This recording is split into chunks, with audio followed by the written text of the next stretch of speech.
तो आइए दोस्तों देखते हैं ट्रांसफार्मर हानियाँ। देखिए ट्रांसफार्मर हानियाँ जो है कि विद्युत हानियाँ होती हैं, यांत्रिक हानियाँ होती हैं हानि में, और विद्युत हानियों में कोर हानि आ जाती है, कॉपर हानि आ जाती हैं। कॉपर हानि को वास्तविक हानि के क्रम में भी रखते हैं, और कोर हानि में पावर धारा हानि, शैथिल्य हानि या दायन हानि होते हैं। देखिए लौह हानियाँ परिणामित्र के क्रोड को लोहे की पटलित पत्तियों से बनाया जाता है, इसलिए इसमें होने वाली विद्युत हानियों को लौह हानियाँ कहते हैं। लौह हानियाँ से पूर्ण भार तक नियत रहती है, अर्थात परिवर्तित हानियाँ होती है। इन्हें स्थिर हानियाँ भी कहते हैं। लौह हानियों को चुंबकित हानियाँ या कोर हानियाँ भी कहते हैं। यह हानियाँ वोल्टेज तथा आवृत्ति पर निर्भर करती है। शैथिल्य हानि भंवर धारा हानि होती है। शैथिल्य हानि ये लौह क्रोड प्रत्यावर्ती एसी फ्लक्स के प्रभाव से बार बार चुंबकित तथा विचुंबकित होने में शक्ति की खपत होती है। शैथिल्य हानियाँ कहते हैं। शैथिल्य हानियों को हिस्टैरिसीस हानियाँ या मंदन हानियाँ भी कहते हैं। शैथिल्य हानियों को WH अक्षर से व्यक्त करते हैं। परिणामित्र में होने वाली शैथिल्य हानियों का मान निम्न प्रकार से ज्ञात करते हैं। WH बराबर N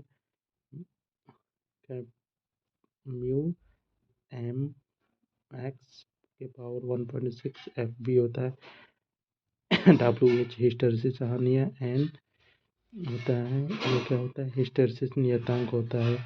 ये हिस्टैरिसीस नियतांक होता है। mx अधिकतम घनत्व वेबर मीटर स्क्वायर में, F आवृत्ति क्रोड का आयतन होता है। हिस्टैरिसीस हानियों को कम करने के लिए सामान्यतः परिणामित्र में cold rolled oriented CRGO core का उपयोग करते हैं।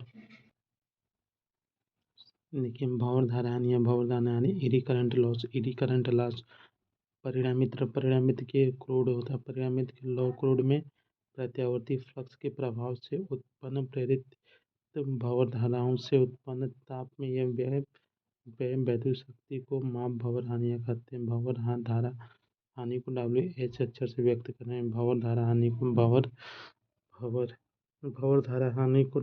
अक्षर से व्यक्त करते हैं। भंवर धारा हानि को WH अक्षर से व्यक्त करते हैं। परिणामित्र में होने वाली भंवर धारा हानियों का मान निम्न सूत्र से ज्ञात करते हैं। WE बराबर KE/BM F square T square B होती है।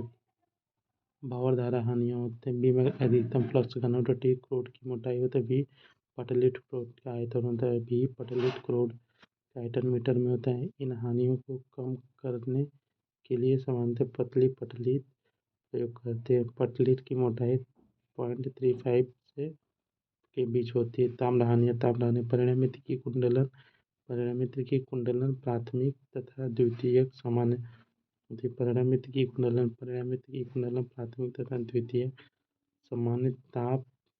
सामान्य तार की बनी होती है को कार्य।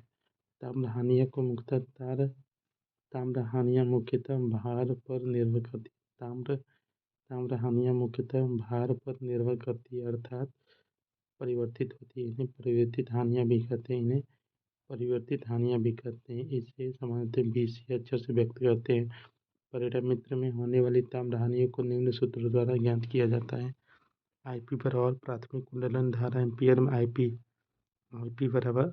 बराबर प्राथमिक कुंडलन धारा एम्पियर में, RP प्राथमिक कुंडलन प्रतिरोध ओम में, द्वितीय कुंडलन धारा एम्पियर में, IS होता है द्वितीय कुंडलन प्रतिरोध, RS है द्वितीय कुंडलन प्रतिरोध ओम में। ताम्र हानियों को कम करने के लिए परिणामित्र की प्राथमिक तथा द्वितीय कुंडलन का प्रतिरोध कम से कम होना चाहिए। ताम्र हानियों को कम करने के लिए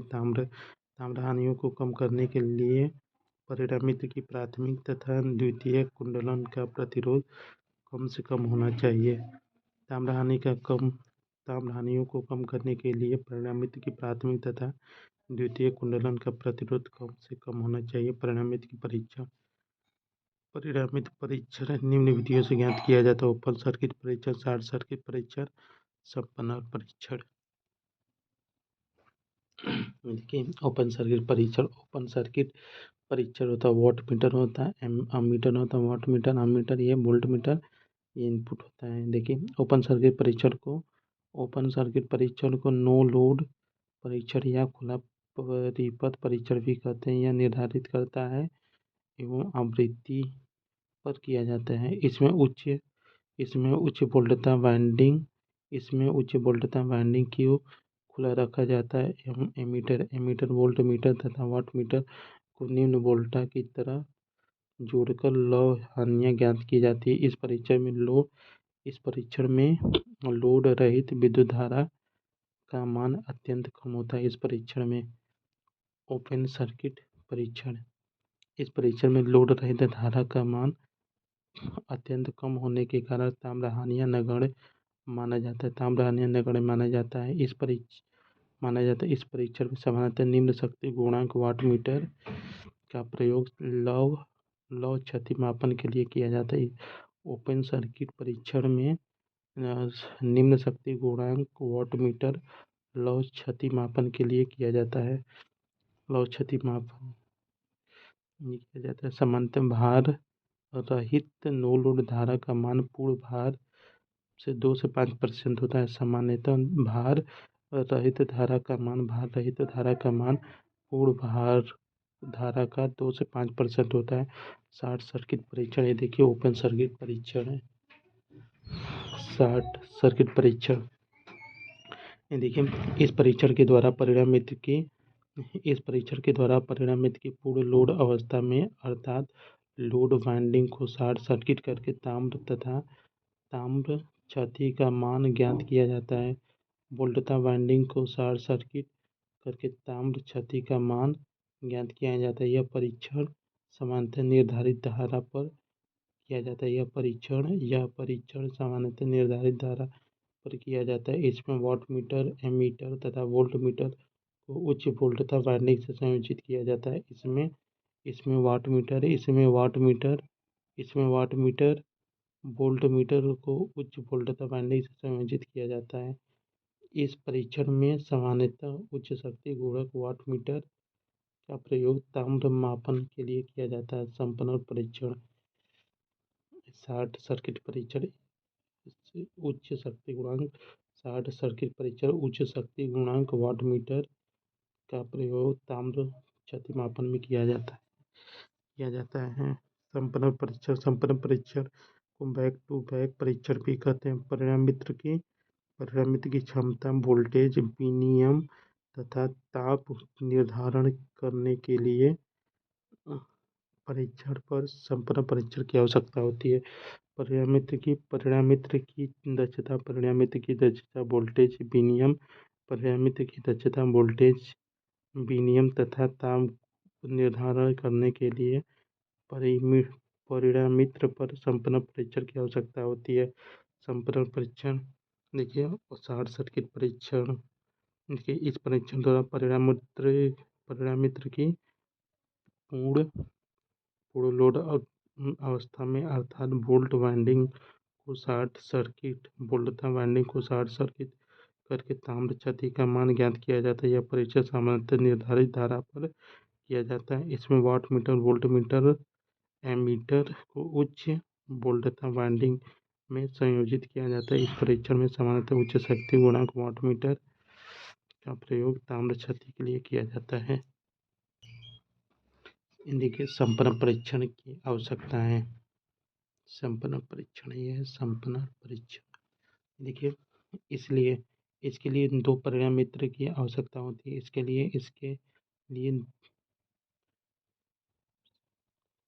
लिए 2 परिणामित्र की आवश्यकता होती है तथा दोनों परिणामित्र एक समान होने चाहिए। दोनों परिणामित्र की प्राथमिक कुंडली समानांतर क्रम में संयोजित होती है। इसके लिए 2 परिणामित्र की आवश्यकता होती है। संपन्न परीक्षण के लिए 2 परीक्षण की आवश्यकता में देखिए संपन्न परीक्षण, इसके लिए 2 परिणामित्र की आवश्यकता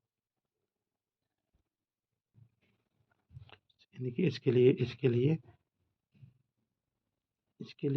2 परिणामित्र की आवश्यकता होती है। इसके लिए इसके लिए दो परिणामित्र की आवश्यकता होती है तथा दोनों परिणामित्र एक समान होने चाहिए। दोनों परिणामित्र की प्राथमिक कुंडली समांतर क्रम में संयोजित रहती है। दोनों परिणामित्र की प्राथमिक कुंडली समांतर क्रम में संयोजित रहती है तथा द्वितीय कुंडली को श्रेणी में विपरीत विपरीत ध्रुवता के साथ संयोजित किया जाता है। लाभ के इस परीक्षण में समांतर संपन्नर इस परीक्षण में शक्ति व्यय निम्न होती है। इस परीक्षण में शक्ति व्यय निम्न होता है। पूर्ण भार पर परिणामित्र में ताम्र हानियां तथा कोर हानियां ज्ञात कर सकते हैं। पूर्ण भार पर ताम्र हानियां पूर्ण भार पर परिणामित्र में ताम्र हानियां तथा कोर हानियां ज्ञात कर सकते हैं। परिणामित्र में ताप वृद्धि को ज्ञात कर सकते हैं।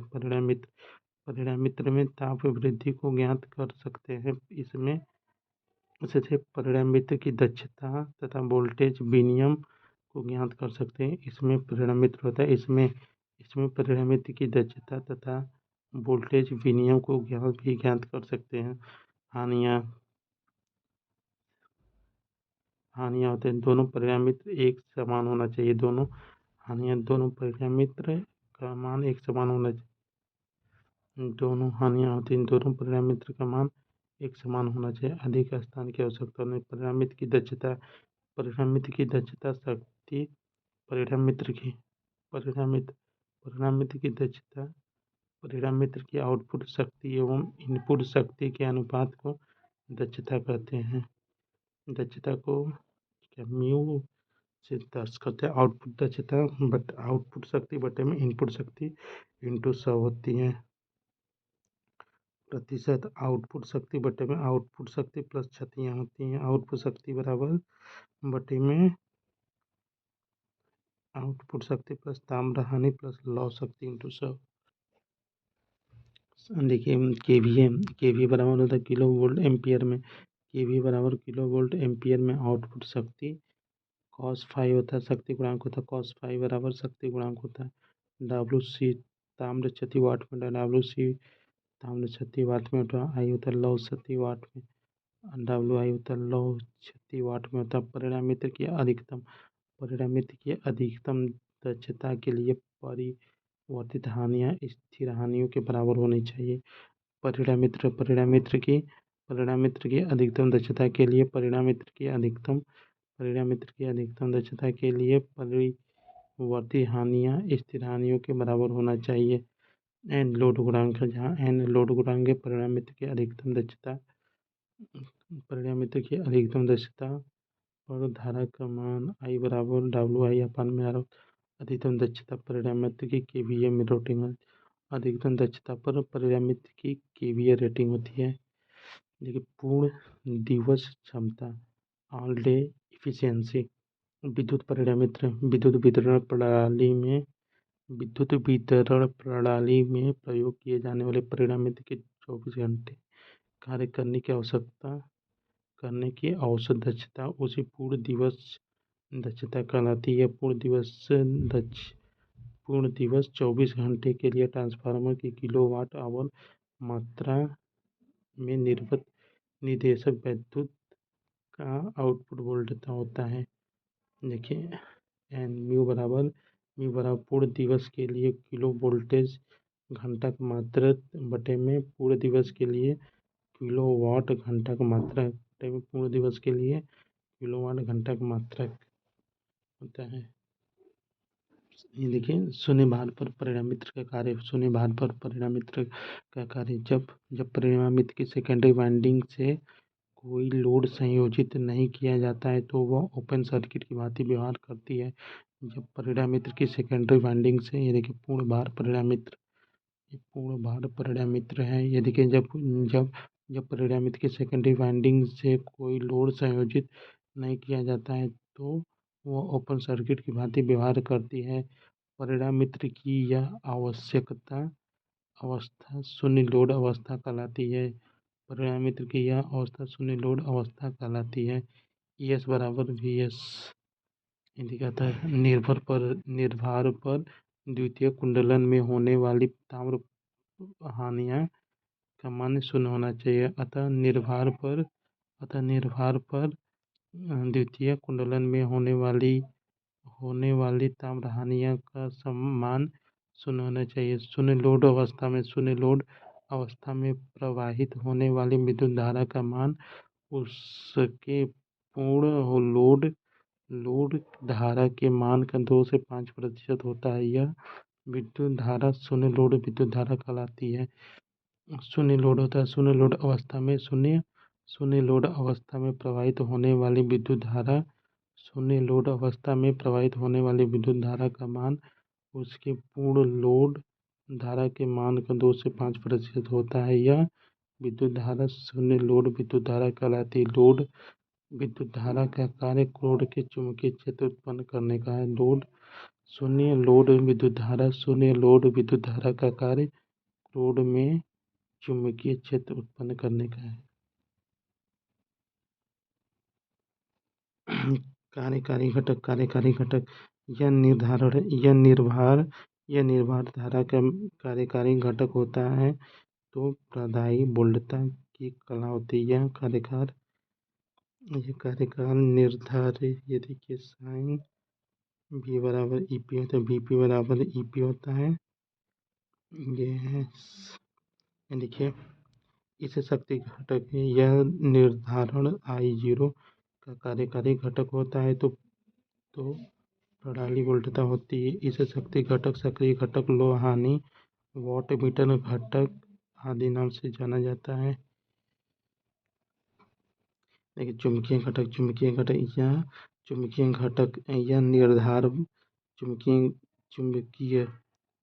यह निर्धार धारा का चुंबकीय घटक है। इसे I म्यू से व्यक्त करते हैं। यह प्रदायी वोल्टता 90 डिग्री पश्च होता है अर्थात पारस्परिक फ्लक्स की कला में होती है। इसे अक्रिय घटक प्रतिघात घटक शक्तिहीन घटक आदि नाम से जाना जाता है। देखिए आदर्श परिणामित आइडियल ट्रांसफार्मर होता है। इस आदर्श परिणामित इसके प्राथमिक तथा द्वितीय कुंडली का प्रतिरोध शून्य होता है। इसके प्राथमिक तथा द्वितीय कुंडली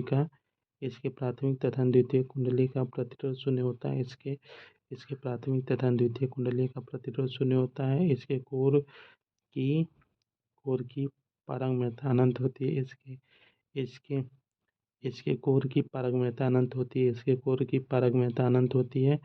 इसके रिसाव प्रभाव का मान शून्य होता है। इसके आदर्श परिणामित्र होता है। इसके प्राथमिक तथा द्वितीय का प्रतिरोध शून्य होता है।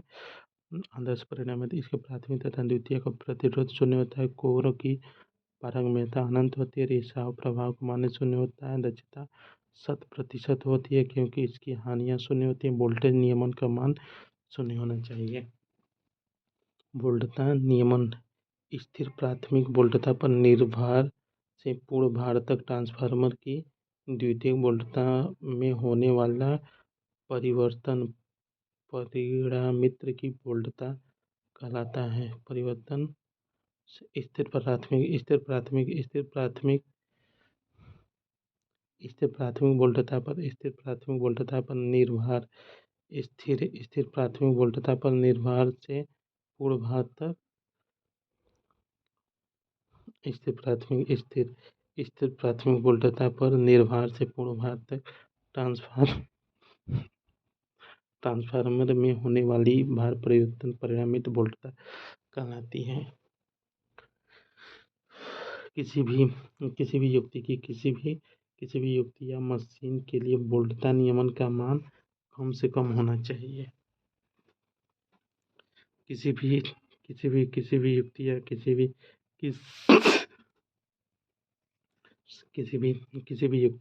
भी युक्ति या मशीन के लिए वोल्टता नियमन का मान कम से कम होना चाहिए। किसी भी युक्ति या मशीन के लिए वोल्टता नियमन का मान कम से कम होना चाहिए अर्थात वोल्टता नियमन का मान जितना कम होगा मशीन या युक्ति उतना ही अच्छे से कार्य करेगा। वोल्टता नियमन का मान शून्य या ऋणात्मक शक्ति गुणांक होता है। वोल्टता नियमन का मान शून्य या ऋणात्मक अग्रगामी शक्ति गुणांक पर होता है। वोल्टता नियमन का अधिकतम मान पश्चगामी शक्ति गुणक पर होता है। बोल्ट्जमान का अधिकतम मान पश्चगामी शक्ति गुणक पर होता है। बोल्ट्जमान का अधिकतम मान पश्चगामी शक्ति गुणक पर होता है। एक आदर्श परिणामित्र के लिए बोल्ट्जमान का मान 0 होता है। एक आदर्श परिणामित्र के लिए बोल्ट्जमान का मान 0 होता है। परिणामित्र का वर्गीकरण आउटपुट बोल्टता, कोर संरचना, फेज की संख्या के आधार पर। देखिए, परिणामित्र आउटपुट के आधार पर, आउटपुट वोल्टता के आधार पर परिणामित्र ऊंचाई ऊंचाई होता है। आउटपुट वोल्टता के आधार पर ऊंचाई, आउटपुट वोल्टता के आधार पर ऊंचाई होता है। ये देखिए, कोर की संरचना के आधार पर कोर प्रकार, सेल प्रकार, बैरी प्रकार। कोर संरचना आधार पर कोर प्रकार, सेल प्रकार, बैरी प्रकार होता है। फेज की संख्या के आधार पर एकल कला, त्रिकला। फेज की संख्या के आधार पर एकल कला, त्रिकला होता है। और व्यापारिक आधार पर पावर परिणामित्र, वितरण परिणामित्र होता है। व्यापारिक आधार पर पावर परिणामित्र, वितरण परिणामित्र होता है। शीतलन के आधार पर प्राकृतिक तेल, जल, वायु होता है। शीतलन के आधार पर प्राकृतिक तेल, जल, वायु होता है। और दक्षता के आधार पर स्व परिणामित्र, इंस्ट्रूमेंट परिणामित्र होता है। देखिए, आउटपुट वोल्टता के आधार पर परिणामित्र मुख्यतः निम्न प्रकार के होते हैं। उच्च परिणामित्र, उच्चायक परिणामित्र। इस प्रकार के परिणामित्र उच्चायक, स्टेप अप ट्रांसफार्मर। उच्चायक परिणामित्र, स्टेप अप ट्रांसफार्मर। इस प्रकार के परिणामित्र इनपुट वोल्टता को बढ़ाकर अधिक आउटपुट वोल्टता प्रदान करते हैं। Step up transformer. इस प्रकार के ट्रांसफार्मर इनपुट वोल्टता को बढ़ाकर अधिक वोल्टता प्रदान करते हैं।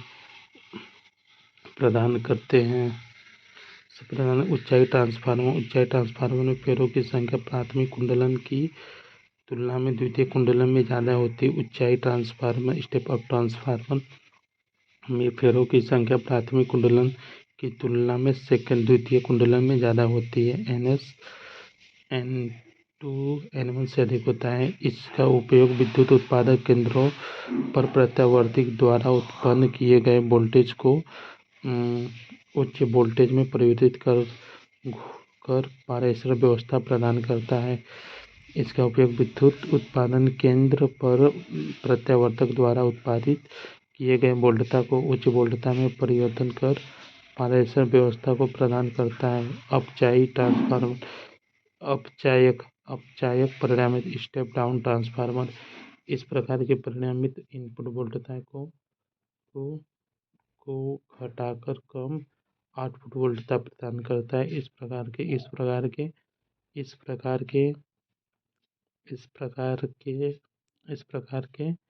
परिणामित्र इनपुट वोल्टता को घटाकर कम आउटपुट वोल्टता प्रदान करता है। उच्चायक ट्रांसफार्मर में फेरों की संख्या प्राथमिक कुंडलन की तुलना में द्वितीय कुंडलन में कम होती है। उच्चायक ट्रांसफार्मर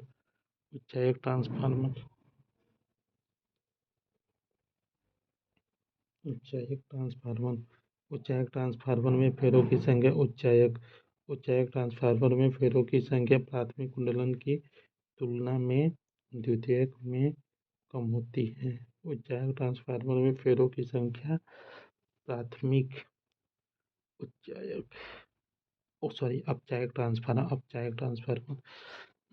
अपचायक ट्रांसफार्मर प्राथमिक इस प्रकार के इनपुट वोल्टता को घटाकर कम आउटपुट वोल्टता प्रदान करते हैं। इस प्रकार के परिणामित्र इनपुट वोल्टता को घटाकर कम आउटपुट वोल्टता प्रदान करते हैं।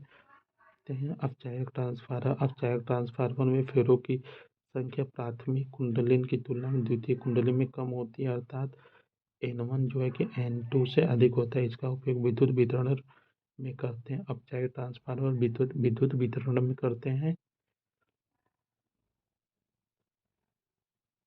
और अपचायक विद्युत उत्पादन में करते हैं। अपचायक ट्रांसफार्मर आउटपुट, देखिए, अपचायक ट्रांसफार्मर, स्टेप अप ट्रांसफार्मर विद्युत उत्पादक केंद्रों में करते हैं और इसका जो है कि उच्चायक का विद्युत उत्पादन में अपचायक ट्रांसफार्मर किसमें करते हैं? वितरण व्यवस्था में किया जाता है इसका प्रयोग। वितरण व्यवस्था में करते हैं। कोर की संरचना के आधार पर देखिए एलबी संयोजन, एलबी संयोजन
देखिए यह कोर ट्रांसफार्मर कोर संरचना के आधार पर यह परिणामित्र का सबसे मुख्य अंग है जो कि एक चुंबकीय पदार्थ की बनी होती है। सामान्यतः परिणामित्र में लेमिनेटेड सिलिकॉन स्टील कोर का प्रयोग किया जाता है। कोर में भंवर धारा हानियों को कम करने के लिए पतली लेमिनेशन का प्रयोग किया जाता है, जिसकी सामान्यतः मोटाई 3.35 mm से 3.5 mm के बीच रखी जाती है। कोर में हिस्टैरिसीस हानियों को कम करने के लिए सामान्यतः परिणामित्र core rolled gold oriented steel की बनाई जाती है। कोर में हिस्टैरिसीस हानियों कम करने के लिए सामान्यतः परिणामित्र core rolled oriented CRGO steel की बनाई जाती है। कोर की संरचना के आधार पर परिणामित्र निम्न प्रकार के होते हैं। कोर की संरचना के आधार पर परिणामित्र निम्न प्रकार के होते हैं। कोर प्रकार परिणामित्र, शैल प्रकार परिणामित्र, बैरी प्रकार परिणामित्र। कोर प्रकार का परिणामित्र होता है, ये देखिए इसमें से एल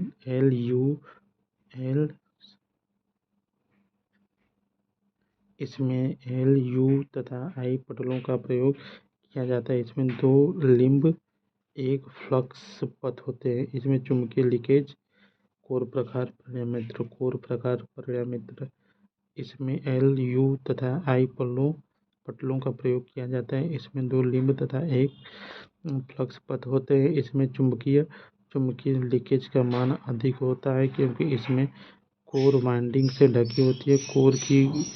कोर की दोनों भुजाओं पर प्राथमिक वाइंडिंग तथा इसके ऊपर द्वितीयक वाइंडिंग स्थापित की जाती है। निम्न वोल्टता वाइंडिंग को स्टील कोर के पास और उच्च वोल्टता वाइंडिंग को बाह्य की तरफ विद्युत रोधन की मात्रा को कम करने के लिए किया जाता है। देखिए वाइंडिंग लोड वोल्टेज इंसुलेशन कम होता है। लोड वोल्टेज पर इंसुलेशन कम लगाता है। कोर के समीप की जाती है। देखिए वाइंडिंग लो वोल्टेज पे कम इंसुलेशन होता है। कोर के समीप वाइंडिंग की जाती है, कारण फ्लक्स लीकेज कम होता है, कारण फ्लक्स लीकेज कम होता है। लो वोल्टेज में कोर के समीप की जाती है वाइंडिंग और फ्लक्स लीकेज कम होता है। हाई वोल्टेज कोर से दूर की जाती है। स्थायित्व बनाए रखने के लिए इस प्रकार के संयोजन में कॉपर हानि अधिक होती है। इस प्रकार के संयोजन में कॉपर हानि अधिक होती है तथा आयरन हानियाँ कम होती है। इस प्रकार के परिणामित्र उच्च वोल्टेज पर निम्न आउटपुट शक्ति प्रदान करने के लिए प्रयोग किया जाता है। इस प्रकार के परिणामित्र पर उच्च वोल्टेज पर निम्न आउटपुट शक्ति प्रदान करने के लिए किया जाता है। देखिए, सेल टाइप ट्रांसफार्मर इसमें ई तथा आई, टी तथा यू पटलों को पटलित करके दोहरी आयताकार कोर बनाई जाती है। इन 3 लिम्ब होते हैं तथा मध्य लिम्ब का क्षेत्रफल अन्य 2 लिम्ब की तुलना में अधिक होता है।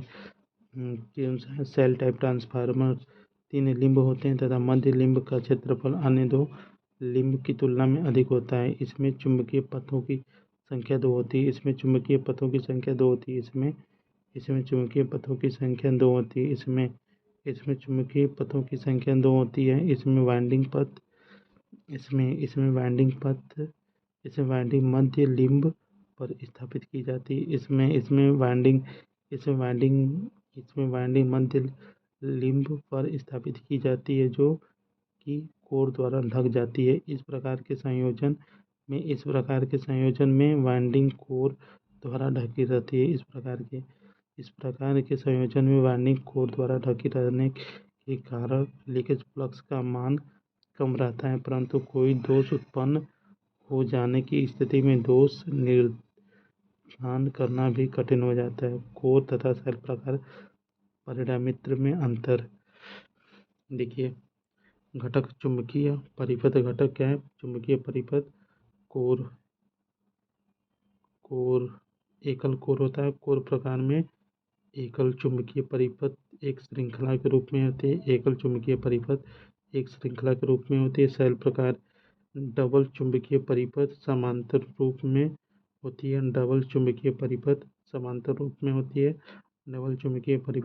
रूप में होती है। और कोर वाइंडिंग द्वारा घिरी होती है। कोर प्रकार परिणामित्र में कोर वाइंडिंग द्वारा घिरी होती है और सेल प्रकार में वाइंडिंग कोर द्वारा घिरी होती है। सेल प्रकार में वाइंडिंग कोर द्वारा घिरी रहती है। सेल प्रकार में वाइंडिंग कोर द्वारा घिरी होती है। कोर प्रकार में कोर वाइंडिंग द्वारा घिरी होती है। कोर प्रकार में कोर वाइंडिंग द्वारा घिरी रहती है और सेल प्रकार में सेल प्रकार ट्रांसफार्मर में वाइंडिंग कोर द्वारा घिरी रहती है। इसमें कंसेंटिंग या बेलनाकार प्रकार की वाइंडिंग उपयोग किया जाता है। इसमें सैंडविच या सेल प्रकार में सैंडविच या डिस्क प्रकार के वाइंडिंग प्रयोग किया जाता है। सेल प्रकार में सैंडविच प्रकार का वाइंडिंग प्रयोग करते हैं और कोर प्राइम में कंसंट्रेटिंग या बेलनाकार वाइंडिंग उपयोग करते हैं। कोर अधिक ताम्र की आवश्यकता होती है क्योंकि कोर वाइंडिंग द्वारा घिरी रहती है। इसमें कम ताम्र की आवश्यकता होती है क्योंकि वाइंडिंग कोर द्वारा घिरी नहीं रहती है। देखिए, ये कोर टाइप सेल टाइप इसमें वोल्टेज प्रचालन उच्च वोल्टता कोर टाइप में उच्च वोल्टता के लिए उपयोग किया जाता है। कोर टाइप उच्च वोल्टता के लिए प्रयोग किया जाता है। सेल टाइप में निम्न वोल्टता के लिए प्रयोग करते हैं। कोर टाइप लिम्ब की संख्या 2 होती है। कोर टाइप में लिम्ब की संख्या 2 होती है। सेल टाइप में लिम्ब की संख्या 3 होती है। सेल टाइप में लिम्ब की संख्या 3 होती है। कोर टाइप में लिम्ब की संख्या 3 होती है। कोर टाइप में अधिक इंसुलेशन की आवश्यकता होती है। सेल टाइप में कम इंसुलेशन की आवश्यकता होती है। कोर टाइप में कम रख रखाव की आवश्यकता होती है। कोर टाइप में कम रख रखाव की आवश्यकता होती है। इसमें अधिक रख रखाव की आवश्यकता होती है। कोर टाइप में मरम्मत करना आसान होता है। कोर टाइप में मरम्मत करना आसान होता है और सेल टाइप में मरम्मत करना मुश्किल होता है। यह उच्च उत्पादक शक्ति देता है, यह उच्च उत्पादक शक्ति देता है। सेल टाइप, यह उच्च उत्पादक शक्ति देता है। ये कम आउटपुट पावर देता है। ये कम आउटपुट। कोर टाइप, ये कम आउटपुट शक्ति देता है। इसमें ताम्र हानियाँ अधिक तथा लौह हानियाँ कम होती है। कोर टाइप में इसमें ताम्र हानियाँ अधिक तथा लौह हानियाँ कम होती है। सेल टाइप में इसमें ताम्र हानियाँ कम तथा लौह हानियाँ अधिक होती है। सेल टाइप इसमें ताम्र हानियाँ कम तथा लौह हानियाँ अधिक होती है। इसकी दक्षता कम होती है। कोर टाइप में दक्षता कम होती है। सेल टाइप में दक्षता उच्च होती है। कोर टाइप में दक्षता कम होती है। इसकी दक्षता उच्च होती है। क्षरण फ्लक्स का मान अधिक होता है। कोर टाइप में क्षरण फ्लक्स का मान अधिक होता है। कोर टाइप में क्षरण फ्लक्स का मान अधिक होता है। कोर टाइप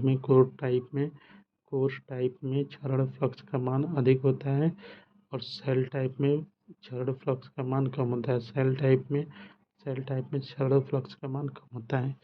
बैरी टाइप ट्रांसफार्मर, इसमें कोई आयताकार फ्रेम या इस प्रकार लगे जाते हैं इस प्रकार लगाए जाते हैं कि सभी फ्रेमों की एक भुजा मुख्य कोर के मध्य भाग से गुजरता हो। यह है बैरी टाइप ट्रांसफार्मर। ये देखिए मुख्य कोर। बैरी टाइप ट्रांसफार्मर के मुख्य कोर प्राथमिक तथा इसके ऊपर द्वितीयक वाइंडिंग स्थापित की जाती है। इसमें चुंबकीय फ्लक्स के पथ 2 से ज़्यादा होते हैं। क्रूड में अनेक 2 से अधिक चुंबकित मार्ग स्थापित होने के कारण चुंबकीय फ्लक्स का लीकेज न्यूनतम रहता है, अर्थात सेल प्रकार और कोर प्रकार ट्रांसफार्मर कम होता है। इस प्रकार के परिणामित्र अधिक शक्ति क्षमता वाले होते हैं तथा इसका प्रयोग विशेष प्रकार के कार्यों के लिए किया जाता है। फेजों के आधार पर परिणामित्र 2 प्रकार के होते हैं। सिंगल सप्लाई पर कार्य करने वाले परिणामित्र को सिंगल परिणामित्र कहते हैं। ये सिंगल फेज परिणामित्र 250 वोल्ट पर कार्य करते हैं। ये परिणामित्र समांतर कोर या सेल प्रकार के होते हैं। सिंगल फेज ट्रांसफार्मर कोर या सेल प्रकार के होते हैं, 250 वोल्ट पर कार्य करते हैं। उपयोग वोल्टेज नियतांक रेडियो तथा टीवी रिसीवर आदि इन्वर्टर में प्रयोग करते हैं। 3 फेज सप्लाई पर कार्य करने वाले परिणामित्र को 3 फेज परिणामित्र कहलाता है। इसमें 3 प्राथमिक और 3 द्वितीयक वाइंडिंग होती है। सामान्यतः सेल तथा कोर प्रकार के होते हैं। इसका उपयोग पारेषण वितरण वोल्टेज को बढ़ाने, स्टेप अप घटाने के लिए करते हैं। स्टेप अप स्टेप डाउन के लिए करते हैं। 3 फेज परिणामित्र का 3 फेज परिणामित्र के अलावा ये भार में हल्के, कम स्थान घेरने वाले, एक सस्ते होते हैं। तीन परिणामित्र के स्थान पर केवल एक ही परिणामित्र अनुरक्षण कार्य करता है। 3 परिणामित्र के स्थान पर केवल एक ही परिणामित्र अनुरक्षण कार्य करता है। 3 सिंगल फेज परिणामित्र की तुलना में एक 3 फेज परिणामित्र स्थापना सरल होता है। 3 फेज परिणामित्र की हानियाँ। 3 सिंगल फेज परिणामित्र में से एक परिणामित्र की दोषयुक्त हो जाने पर केवल उससे ही मरम्मत करनी अथवा उसे ही परिवर्तित करना होता है। जब 3 फेज परिणामित्र दोषयुक्त हो जाने पर पूरे परिणामित्र की मरम्मत करनी पड़ती है अथवा उसे परिवर्तित करना पड़ेगा। 3 शीतल प्रणाली के आधार पर परीक्षण स्थैतिक उपकरण है, फिर भी घूर्णन मशीनों की तुलना में शीतलक कठिन होता है। ये देखिए परिणामित्र के प्रचालन से उत्पन्न ऊष्मा क्षतियाँ का कारण बनती हैं, जो वाइंडिंग का आचरण व आवरण नष्ट कर देती है। इससे वाइंडिंग शॉर्ट सर्किट होने पर खतरा रहता है, अतः शीतलीकरण आवश्यक होते हैं। शीतलन प्रणाली के आधार पर परिणामित्र निम्न प्रकार के होते हैं। शीतलन के आधार पर दक्षता के उपयोग। प्राकृतिक शीतलन होता है 5 kVA तक होता है। प्राकृतिक शीतलन 5 kVA तक होते हैं। प्रयोगशाला में कार्यशाला में प्रयोग करते हैं। प्राकृतिक शीतलन 5 kVA तक प्रयोगशाला तथा कार्यशाला में करते हैं। तेल शीतलन 2 मेगा एमवीए तक होता है। मेगा वोल्ट एम्पियर तक। तेल शीतलन 2 मेगा वोल्ट एम्पियर तक होते हैं। पारेषण व्यवस्था में करते हैं। जल 500 kVA तक करते हैं। जल दक्षता 500 kVA तक करते हैं। उत्पादन तथा वितरण में करते हैं। वायुदाब ब्लोअर आदि में करते हैं। आउटपुट दक्षता के आधार पर परिणामित्र 2 प्रकार के होते हैं। स्वपरिणामित्र। केवल एक वाइंडिंग वाला परिणामित्र स्वपरिणामित्र कहलाता है। संरचना। स्वपरिणामित्र के द्वि कुंडली के स्थान पर केवल एक ही कुंडल का प्रयोग किया जाता है जो प्राथमिक तथा द्वितीयक कुंडल का कार्य करता है। स्वपरिणामित्र संपूर्ण वाइंडिंग को प्राथमिक वाइंडिंग की भांति तथा उसके कुछ अंश को द्वितीयक वाइंडिंग की भांति प्रयोग किया जाता है तो उसे अपचायिक ट्रांसफार्मर कहलाता है। स्वपरिणामित्र की संपूर्ण वाइंडिंग को प्राथमिक वाइंडिंग की भांति तथा उसके कुछ अंश को द्वितीयक वाइंडिंग की भांति प्रयोग किया जाता है तो उसे अपचायिक ट्रांसफार्मर कहलाता है। ये देखिए कोर, ये लोड इधर दिया गया है, ये सिंगल फेज। देखिए इस प्रकार यदि वाइंडिंग के कुछ अंग को प्राथमिक वाइंडिंग की भांति तथा संपूर्ण वाइंडिंग को द्वितीयक वाइंडिंग की भांति प्रयोग किए जाए तो उसे अपचायिक ट्रांसफार्मर कहते हैं। इस प्रकार यदि वाइंडिंग के कुछ अंश को प्राथमिक वाइंडिंग की भांति तथा संपूर्ण वाइंडिंग को द्वितीयक वाइंडिंग की भांति प्रयोग किया जाए तो उसे अपचायिक ट्रांसफार्मर कहते हैं। देखिए कार्य सिद्धांत। स्वपरिणामित्र स्वप्रेरण के सिद्धांत पर कार्य करता है। स्वपरिणामित्र स्वप्रेरण के सिद्धांत पर कार्य करता है तथा इसमें ट्रांसमिशन रेशियो का सूत्र सामान्य परिणामित्र के समान होता है। ES अपान में EP बराबर NS अपान में EP होता है। ES बराबर NP इंटू NS अपान में NP होता है। स्वपरिणामित्र में प्राथमिक परिपथ से द्वितीयक परिपथ में ऊर्जा का स्थानांतरण इंडक्टिव कंडक्टिवली दोनों प्रकार से होते हैं। लाभ होता है केवल एक वाइंडिंग होने के कारण ताम्र में बचत होती है तथा अन्य हानि अपेक्षाकृत कम होती है। आकार में छोटे तथा कम लागत मूल्य होता है। आकार में छोटा तथा कम लागत मूल्य वाला होता है। हानियाँ कम होने के कारण दक्षता उच्च होती है। हानियाँ कम होने के कारण दक्षता उच्च होती है। स्वपरिणामित्र में वोल्टेज परिवर्तन आसानी से किया जा सकता है। स्वपरिणामित्र में वोल्टेज परिवर्तन आसानी से किया जा सकता है। वोल्टेज परिवर्तन का परास विस्तृत होता है। वोल्टेज परिवर्तन का परास विस्तृत होता है। सामान्य ट्रांसफार्मर की तुलना में स्वपरिणामित्र का वोल्टता नियमन भी अच्छा होता है। सामान्य ट्रांसफार्मर की तुलना में स्वपरिणामित्र का वोल्टता विनियमन भी अच्छा होता है। हानियाँ। द्वितीयक हानियाँ पृथक व बनाए जाने के कारण द्वितीयक हानियाँ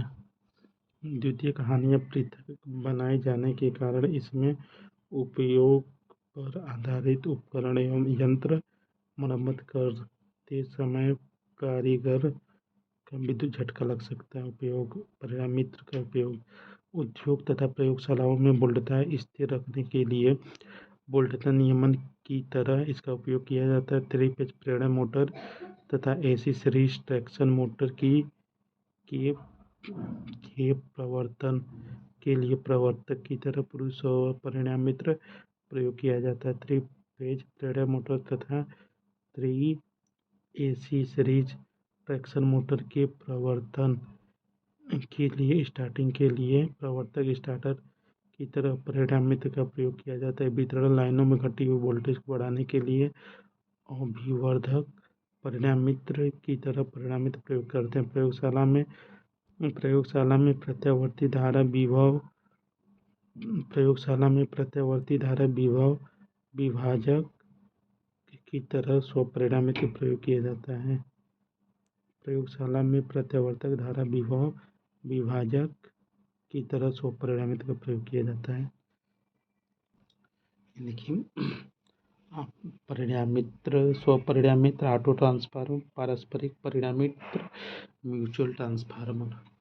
स्वपरिणामित्र और देखिए difference between auto transformer and mutual transformer में अंतर। ये देखिए इसमें एक वाइंडिंग होती है स्वपरिणामित्र में, एक वाइंडिंग होती है जो प्राथमिक और द्वितीयक दोनों के रूप में कार्य करती है। म्यूचुअल ट्रांसफार्मर, पारस्परिक ट्रांसफार्मर में दो अलग अलग वाइंडिंग होती हैं जो अर्थात प्राथमिक द्वितीयक होती है। स्वप्रेरण के सिद्धांत पर कार्य करता है। ऑटो ट्रांसफार्मर स्वप्रेरण के सिद्धांत पर कार्य करता है। यह आपसी प्रेरण म्यूचुअल इंडक्शन के सिद्धांत पर कार्य करती है। म्यूचुअल ट्रांसफार्मर पारस्परिक परिणामित्र आपसी प्रेरण म्यूचुअल के सिद्धांत पर कार्य करता है। ऑटो ट्रांसफार्मर का आकार छोटा होता है और म्यूचुअल ट्रांसफार्मर का आकार बड़ा होता है। विद्युत शक्ति को प्राथमिक शक्ति से द्वितीयक परिपथ में अधिकांश रूप से विद्युत परिवर्तन की प्रक्रिया द्वारा आंशिक रूप से प्रत्यक्ष प्रवाह द्वारा स्थानांतरित किया जाता है। विद्युत शक्ति को प्राथमिक से द्वितीयक परिपथ में केवल विद्युत परिवर्तन की प्रक्रिया द्वारा स्थानांतरित किया जाता है। इसमें कम ताम्र की आवश्यकता होती है। ऑटो में कम ताम्र की आवश्यकता होती है, इसमें अधिक ताम्र की आवश्यकता होती है। इसमें हानिया ताम्र तथा लौह कम होने के कारण दक्षता उच्च होती है। ऑटो ट्रांसफार्मर में हानिया ताम्र तथा लौह कम होने के कारण दक्षता उच्च होती है। इसमें हानिया ताम्र तथा लौह अधिक होने के कारण दक्षता कम होती है। इसमें वोल्टेज विनिमय का मान निम्न होता है। स्वप्रेरण इसमें वोल्टता विनिमय का मान निम्न होता है। इसमें वोल्टेज विनिमय का मान उच्च होता है। ऑटो म्यूचुअल ट्रांसफार्मर इसमें वोल्टता विनिमय का मान उच्च होता है। इसमें दो वाइंडिंग होती है। इसमें दोनों वाइंडिंग विद्युतीय तथा चुंबकीय रूप से जुड़े रहते हैं। इसमें दोनों वाइंडिंग विद्युतीय तथा चुंबकीय रूप से जुड़े रहती हैं। और ये देखिए इसमें दोनों वाइंडिंग केवल चुंबकीय रूप में जुड़ी रहती हैं जबकि विद्युतीय रूप से सदैव एक दूसरे से पृथक रहती है। म्यूचुअल ट्रांसफार्मर में दोनों वाइंडिंग केवल चुंबकीय रूप से जुड़ी रहती हैं जबकि विद्युतीय रूप से सदैव एक दूसरे से पृथक रहती हैं। देखिए ऑटो ट्रांसफार्मर इसका रिसाव प्रवाह और प्रतिरोध कम होता है। इसका रिसाव प्रवाह और प्रतिरोध का मान अधिक होता है। ये देखिए इन ऑटो ट्रांसफार्मर सस्ता तथा संरचना सरल होता है। म्यूचुअल ट्रांसफार्मर महंगा तथा संरचना जटिल होता है। इसका सामान्य उपयोग रेलवे स्टेशन में, प्रयोगशालाओं में, प्रेषण में किया जाता है। इसका सामान्य उपयोग रेलवे स्टेशन में, प्रयोगशाला में, प्रेषण मोटर में अभिवर्धक बूस्टर होता है। इसका उपयोग पारेषण तथा वितरण लाइनों में वोल्टेज को बढ़ाने तथा कम करने के लिए किया जाता है। म्यूचुअल ट्रांसफार्मर का प्रयोग इंस्ट्रूमेंट परिणामित्र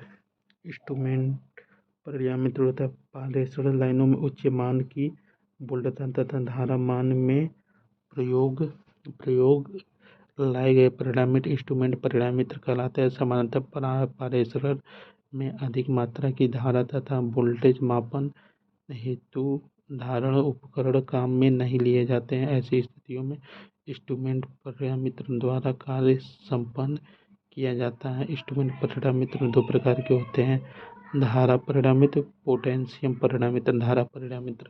धारा परिणामित्र एक वोल्टेज ऊंचाई या धारा अपचाई प्रकार का छोटा परिणामित्र। धारा परिणामित्र एक वोल्टेज ऊंचाई या धारा अपचाई प्रकार का छोटा सा परिणामित्र है। इसकी प्राथमिक वाइंडिंग में केवल एक या दो टर्न अथवा एक सीधी मोटा तार होता है। द्वितीयक वाइंडिंग में पतले तार की अनेक लपेट वाली बनाई जाती है। परिणामित्र की द्वितीयक वाइंडिंग में अधिक लपेट होने के कारण द्वितीयक वाइंडिंग धारा परिवर्तन किया जाता है।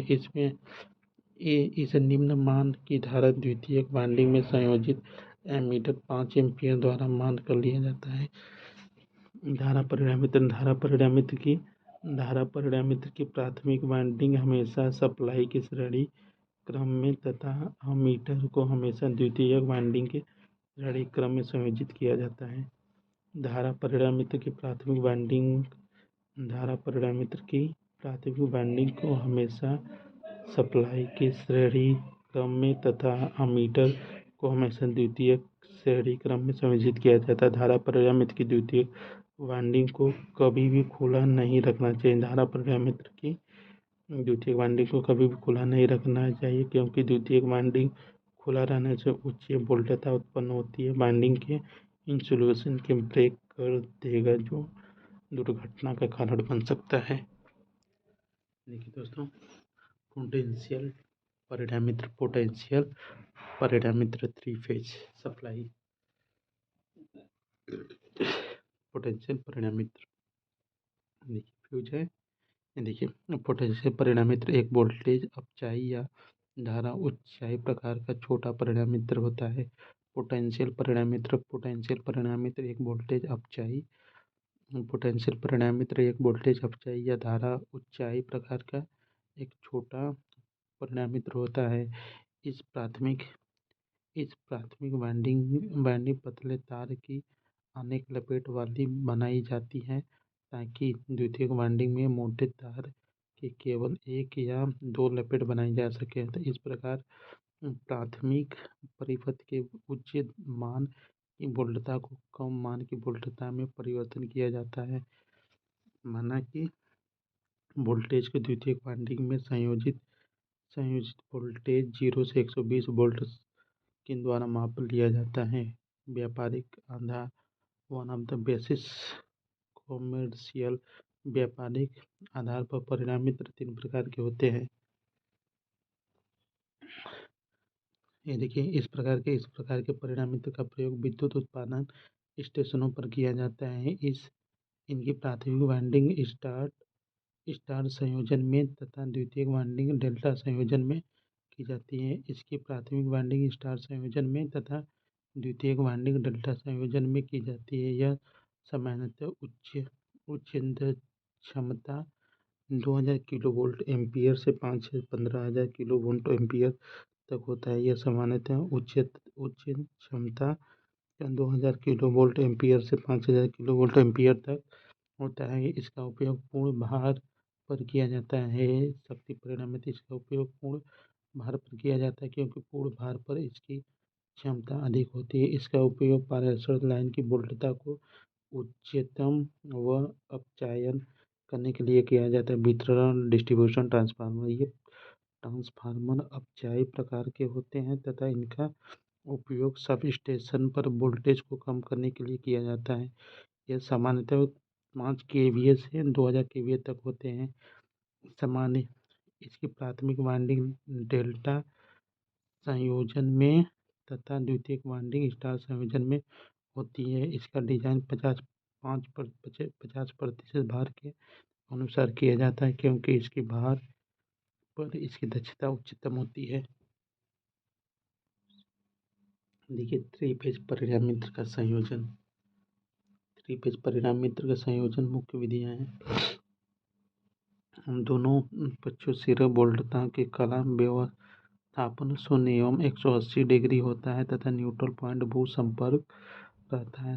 स्थायित्व बढ़ जाता है। प्राइमरी वोल्टेज L1 होती है। ये देखिए इस संयोजन विधि का उपयोग वोल्टेज तथा उच्च शक्ति वाले परिणामित्र में किया जाता है। इस संयोजन विधि का उपयोग उच्च वोल्टता तथा उच्च शक्ति वाले परिणामित्र में किया जाता है। डेल्टा संयोजन दोनों पक्षों की सिरों वोल्टताओं के कला विस्थापन 0 एवं 180 डिग्री होता है। दोनों पक्षों की डेल्टा संयोजन दोनों पक्षों की सिरा वोल्टता में कला विस्थापन 0 एवं 180 डिग्री होता है।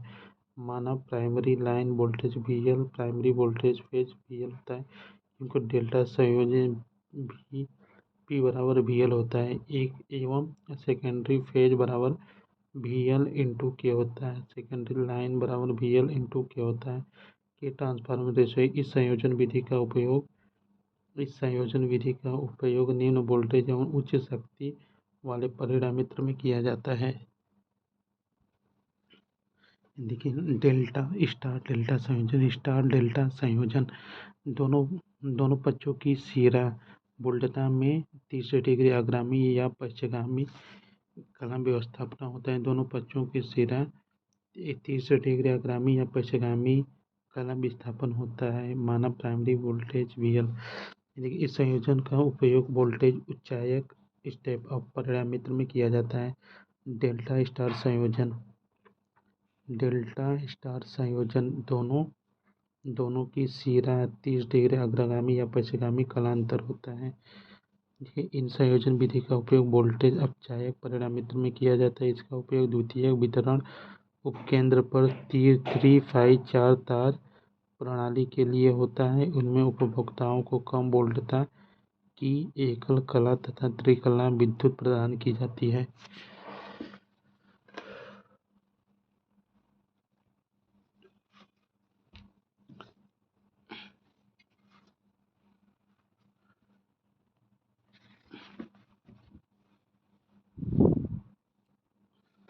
देखिए, स्टार कनेक्शन।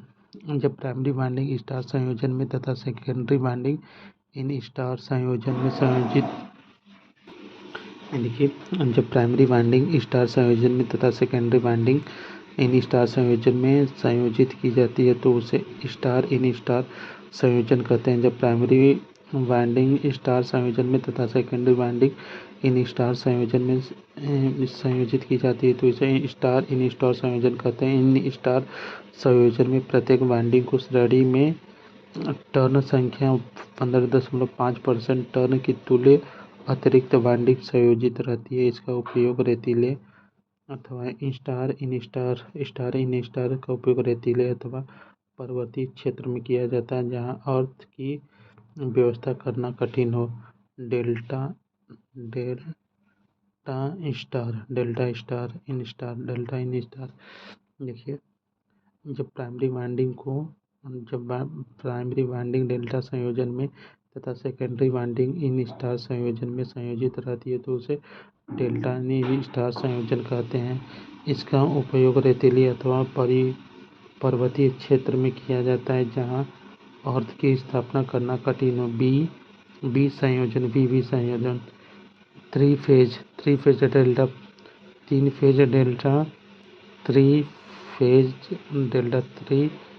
फेज डेल्टा परिणामित्र के दोनों पक्षों से एक फेज निकाल देने पर ओपन डेल्टा परिणामित्र का निर्माण होता है। एक फेज निकाल देने पर भी आकृति का निर्माण होता है, इसलिए इसे 3 फेज व VV परिणामित्र कहते हैं। जब 3 फेज परिणामित्र में बैंक में एक परिणामित्र खराब हो जाता है तो उसे हटाकर ओपन डेल्टा के रूप में चलाया जा सकता है। खुला डेल्टा में केवीए क्षमता पूर्ण डेल्टा 57.7% होता है। खुला डेल्टा में केवीए क्षमता 57.7% होता है। देखिए, किसी परिणामित्र को ओपन डेल्टा की स्थिति में केवल 86.6% ही प्रयोग कर सकते हैं। किसी परिणामित्र को ओपन डेल्टा की स्थिति में किसी परिणामित्र को ओपन डेल्टा की स्थिति में केवल 86.6% ही प्रयोग कर सकते हैं। इस संयोजन विधि का उपयोग निम्न वोल्टेज एवं निम्न शक्ति वाले 3-5 में किया जाता है। इस संयोजन विधि का उपयोग निम्न वोल्टेज एवं निम्न शक्ति वाले 3-5 परिणामित्र में किया जाता है। डेल्टा संयोजित टर्शियरी वाइंडिंग। इसका उपयोग डेल्टा स्टार संयोजन ट्रांसफार्मर में किया जाता है क्योंकि न्यूट्रल बिंदु स्थिर न रहकर इधर उधर खिसकता रहता है। टर्शियरी वाइंडिंग का प्रयोग न्यूट्रल बिंदु को स्थिर करने के लिए किया जाता है। टर्शियरी वाइंडिंग का प्रयोग न्यूट्रल बिंदु को स्थिर करने के लिए किया जाता है। टर्शियरी वाइंडिंग के उपयोग से न्यूट्रल बिंदु स्थिर हो जाता है। टर्शियरी बाइंडिंग के उपयोग से न्यूट्रल बिंदु स्थिर हो जाता है तथा परिणामित्र का आंतरिक लोड संयोजित किया जा सकता है। स्कॉट अथवा टी संयोजन देखिए थ्री फेज 3 फेज सप्लाई को 2 फेज सप्लाई में बदलने हेतु इस प्रकार का संयोजन प्रयोग किया जाता है। स्कॉट अथवा टी संयोजन ये 3 फेज को 2 फेज सप्लाई में बदलने के लिए प्रयोग किया जाता है। दोनों सिग्नल होता है, दोनों सिंगल फेज परिणामित्र, मुख्य परिणामित्र तथा टीजर परिणामित्र के संयोजन से बनता है, जिसे पारस्परिक टी रूप से जोड़ा जाता है। ऊर्ध्वाधर परिणामित्र जिसकी प्राथमिक कुंडली के एक सिरे को मेन परिणामित्र की प्राथमिक कुंडलन के मध्य बिंदु पर टोपित किया जाता है। टीजर ट्रांसफार्मर की प्राइमरी वाइंडिंग की टर्न संख्या मुख्य ट्रांसफार्मर की 8.8 होती है। टीजर ट्रांसफार्मर की प्राइमरी वाइंडिंग की टर्न संख्या मुख्य ट्रांसफार्मर की प्राइमरी की टर्न संख्या के 86.6% के तुल्य होती है। दोनों ट्रांसफार्मर के सेकेंडरी वाइंडिंग के बराबर टर्न होते हैं। मुख्य तथा टीजर परिणामित्र के सेकेंडरी वोल्टेज का मान बराबर तथा एक दूसरे से 90 डिग्री पर स्थापित होते हैं। मुख्य तथा टीजर परिणामित्र के सेकेंडरी वोल्टेज का मान बराबर तथा एक दूसरे के 90 डिग्री पर स्थापित होते हैं। स्कॉट कनेक्शन में न्यूट्रल टीजर परिणामित्र में सेंट्रल टैप बिंदु से 1/3 ऊंचाई पर तथा फेज टर्मिनल से 1/3 फेज टर्मिनल से 2/3 पर होते हैं।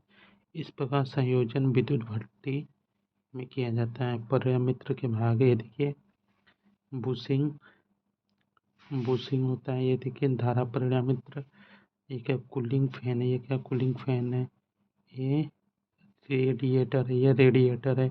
आयल पंप है। ये ताप मापी ये ब्रीदर है। ये बुकुल रिले है। आयल गेज है। ये कंजर्वेटर टैंक है। बुशिंग परिणामित्र, कूलिंग फैन है। ये रेडिएटर आयल पंप है। ताप मापी है। ब्रीदर है। ये बुकुल रिले है। देखिए संरक्षण पात्र कंजर्वेशन, देखिए एक मृदुल लोहे की चादर का बना हुआ एक छोटा सा बेलनाकार सहायक आयल टैंक मुख्य आयल टैंक अथवा श्वसन से जुड़ा होता है। यह मुख्य आयल टैंक में तेल स्तर को बनाए रखता है तथा मुख्य टैंक में उपस्थित आयल के तापमान बढ़ने पर उसके आयतन में फैलाव को स्थान देता है। इसमें लगभग आधे स्तर का तेल भरा होता है। टैंक के मध्य आयल गेज में लगा होता है। जब तेल ठंडा होकर सिकुड़ता है तो उस समय कंजर्वेटर टैंक को तेल आपूर्ति करता है। देखिए जब तेल ठंडा होकर सिकुड़ता है तो उस समय कंजर्वेटर मुख्य टैंक को तेल की आपूर्ति करता है। ब्रीदर यह रंगहीन पारदर्शी कांच से बना हुआ एक बेलनाकार लघु पात्र होता है। इसमें आधार वायु आदान प्रदान करने के लिए धातु मजबूत जाली लगी होती है। इसका ऊपरी सिरा एक लिंब नलिका द्वारा कंजर्वेटर के ऊपरी भाग से जुड़ा होता है, जिसमें शुष्क वायु भरी होती है। ब्रीदर में सिलिकॉन जेल अथवा कैल्शियम क्लोराइड CaCl2 जैसे वायु को सूखने पदार्थ भरा जाता है। ट्रांसफार्मर की श्वसन क्रिया के समय ली जाने वाली वायु नमी को सोखता है। शुष्क अथवा सिलिकॉन के जेल का रंग नीला, शुष्क सिलिकॉन जेल का रंग नीला, नम का रंग गुलाबी होता है। नम सिलिकॉन का रंग गुलाबी होता है। शुष्क सिलिकॉन जेल का रंग नीला होता है। नम का रंग गुलाबी, शुष्क का नीला होता है। देखिए बुशिंग होता है। बुशिंग परिणामित्र का एक विरोध सिरा होता है। यह बुशिंग परिणामित्र का एक विरोधी सिरा होता है जिसके द्वारा परिणामित्र पर निवेश तथा निर्गत सिरा जुड़ा होता है। यह पोर्सेलिन का बना होता है। बुशिंग या पोर्सेलिन का बना होता है जिसके अंदर कॉपर की मोटी छड़ पास होती है। तेल बुशिंग का उपयोग 33 किलो वोल्ट से उच्च वोल्टता पर किया जाता है। ठोस बुशिंग 33 किलो से कम ठोस बुशिंग तेल बुशिंग का उपयोग 33 किलो से उच्च वोल्टता पर किया जाता है। ठोस बुशिंग का उपयोग 33 किलो वोल्ट से कम वोल्टता पर किया जाता है। बुकुल्ज रिले होता है। यह परिणामित्र के अंदर उत्पादन गैस के दाब पर कार्य करता है, इसलिए गैस रिले भी कहते हैं। इसमें मुख्य टैंक कंजर्वेटर के बीच में संयोजित किया जाता है। यह परिणामित्र के आंतरिक दोष की स्थिति में कार्य करता है। परिणामित्र के अंदर होने वाली सामान्य दोष की स्थिति में यह अलार्म परिपथ स्विच ऑन करके दोष की सूचना ध्वनि के रूप में करता है। इसका समान उपयोग अधिकतम क्षमता वाले परिणामित्र में किया जाता है। देखिए किया जाता है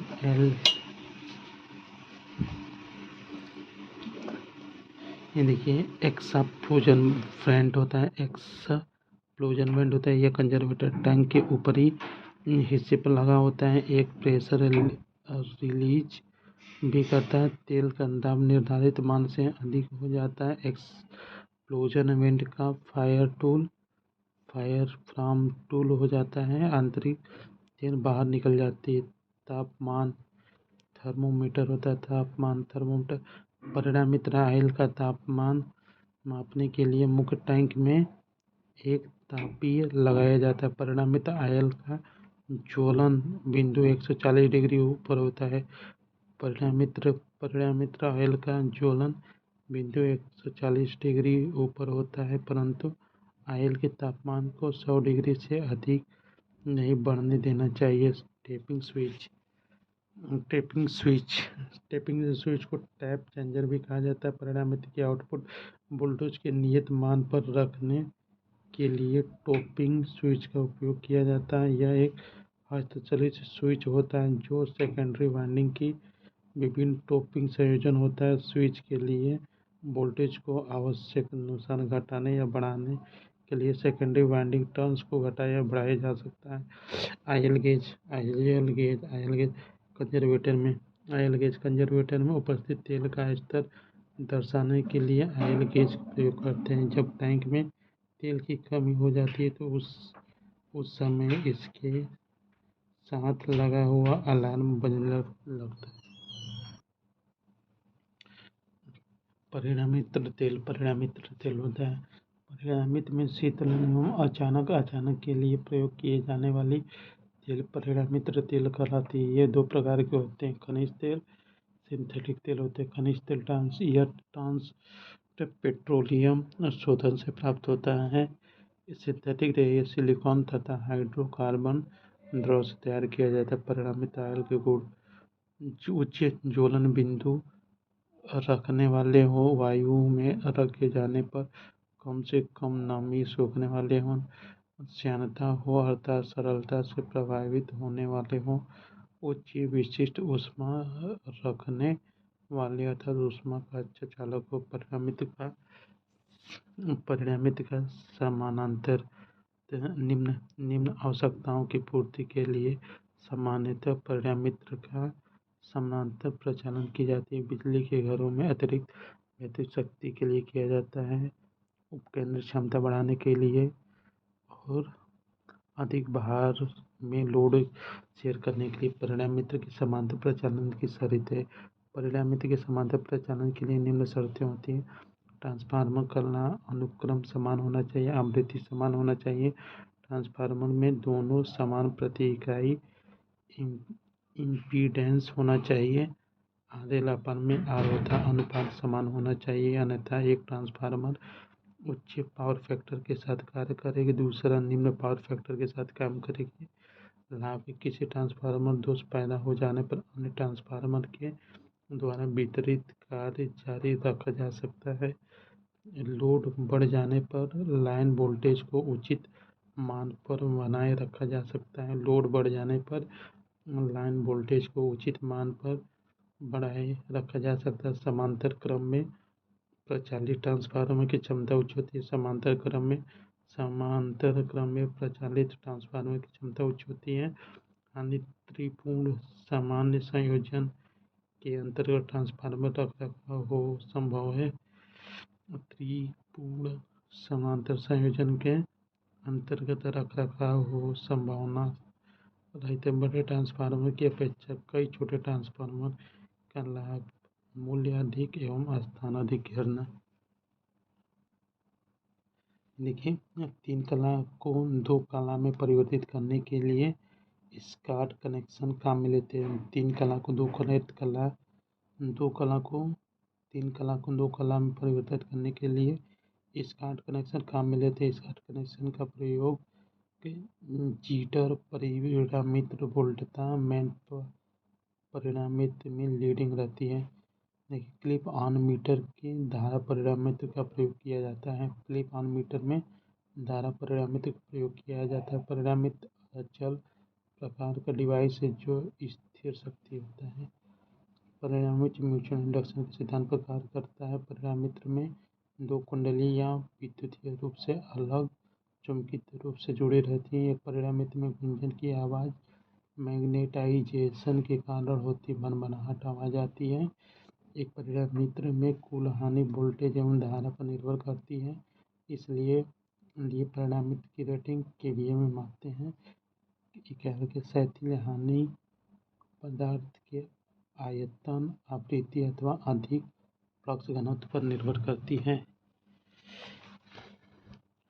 देखिए, पूर्ण दिवस क्षमता एक वितरण परिणामित्र में निष्पादन का निर्माण करता है। वितरण परिणामित्र में आमतौर पर प्राथमिक डेल्टा में और द्वितीयक स्टार में होते हैं। पावर परिणामित्र को ठंडा करने के लिए सबसे अधिक उपयोग एयर ब्लास्ट कूलिंग होती है। परिणामित्र में भार रहित ट्रांसफार्मर पूर्ण भार की लगभग 2 से 5% होती है। बड़े टाइप ट्रांसफार्मर सामान्यतः ठंडे एवं शक्ति उच्च क्षमता वाले होते हैं।